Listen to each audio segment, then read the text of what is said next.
Hong Kong, 1978. The air was thick with humidity and anticipation. Zhang disembarked, his eyes reflecting the city lights.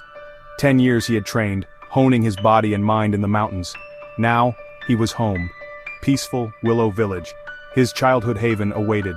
He yearned for his father's embrace, the familiar scent of jasmine tea, yet a knot of unease tightened in his gut.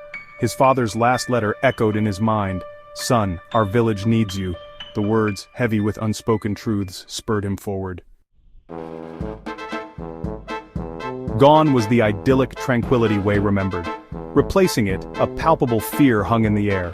The villagers, once vibrant, now walked with stooped shoulders and averted gazes. At the village square, a chilling sight awaited him. A banner, black as sin, fluttered in the wind emblazoned with a snarling tiger, the mark of Master Gao and his Black Tiger's gang. His heart pounded a heavy rhythm against his ribs. This was no ordinary banditry. This was a systematic oppression, a poison seeping into the soul of peaceful Willow. His fists clenched. He would rid his home of this infestation. For his father, for the village, for the honor of peaceful Willow.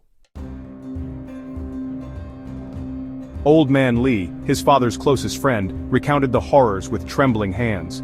Master Gao, a ruthless gangster, had claimed peaceful Willow as his own. Extortion, violence, fear, these were his tools. His father, the village elder, had resisted. He spoke of justice, of unity, of defiance. But Master Gao, drunk on power, wouldn't tolerate dissent. One night, the Black Tigers stormed their home. Wei's father, though skilled in martial arts, was outnumbered. He fought bravely, buying time for his wife to flee. He fell to their blades, his blood staining the earth crimson. The image shattered Wei, leaving a gaping wound of grief and rage. His father's sacrifice ignited a fire in his soul. Vengeance, pure and consuming, pulsed through his veins.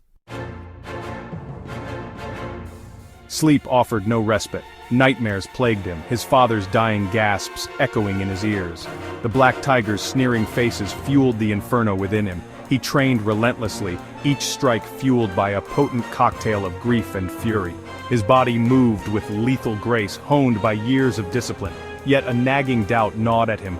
Was this blind rage the answer? Was he becoming the very monster he swore to vanquish? His master's teachings whispered in his ear. Justice without honor is but another form of tyranny. He was torn, the path ahead shrouded in mist. Section 5. The Way of the Warrior. He sought solace in the stillness of the bamboo grove, the wind rustling through the leaves a soothing balm to his turmoil. His father's words echoed in his heart. A true warrior fights not for vengeance, but for justice. His father's wisdom pierced through the fog of his anger, illuminating the path. He wouldn't become a slave to his rage. He would honor his father's memory by seeking justice, not revenge. His anger, though still a potent force, was now tempered with control, with purpose. He would confront Master Gao, but not as a vengeful son, but as a warrior of justice. He would liberate peaceful Willow, not just from the Black Tiger's grip, but from the grip of fear itself. This was his path, his duty, his destiny. The Golden Kettle Tea House buzzed with hushed conversations. It was here, amidst the aroma of jasmine and gossip, that information flowed freely. He sat unnoticed, his eyes scanning the room. He needed information, a way to dismantle the Black Tigers from within. A hushed conversation at a shadowed table caught his ear. Master Gao suspects treachery within his ranks, a man whispered, his voice tight with fear. He trusts no one, not even his own shadow. This was his chance. He would exploit the paranoia within the Black Tigers, turning their fear into his weapon.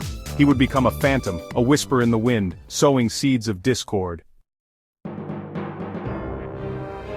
The Black Tiger's lair, a dilapidated opium den, reeked of fear and desperation. Wei, cloaked in shadows, moved with the stealth of a panther. He had planted seeds of doubt, turning Master Gao's lieutenants against each other. The air crackled with tension.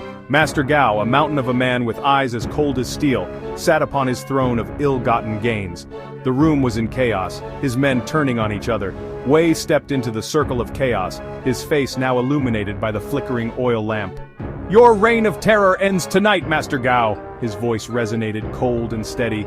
A flicker of recognition crossed Master Gao's eyes, replaced instantly by a mask of fury.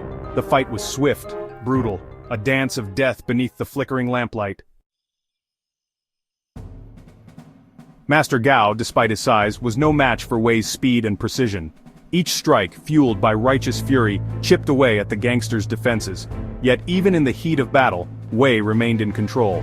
He wouldn't stoop to Master Gao's level, wouldn't let vengeance consume him. With a final, decisive blow, Master Gao fell. But there was no joy in his defeat, only a somber satisfaction. Justice had been served, but the cost weighed heavily on him. As Master Gao breathed his last, a look of fear contorted his features. It was the fear of a bully who finally met his match, the fear of a tyrant facing the consequences of his actions. With Master Gao gone, the black tigers scattered like rats fleeing a sinking ship. Peaceful Willow, long shrouded in fear, slowly began to breathe again. Wei, hailed as a hero, refused accolades. His victory was bittersweet, forever intertwined with his father's sacrifice. He had avenged his father, but more importantly, he had upheld his principles. Peace had returned to peaceful Willow, but it was a fragile peace, hard-won and constantly threatened. Wei knew his journey was far from over. He would stay, not as a savior, but as a guardian, a protector of the peace his father had died defending. His father's legacy lived on, not in vengeance, but in the enduring spirit of peaceful Willow.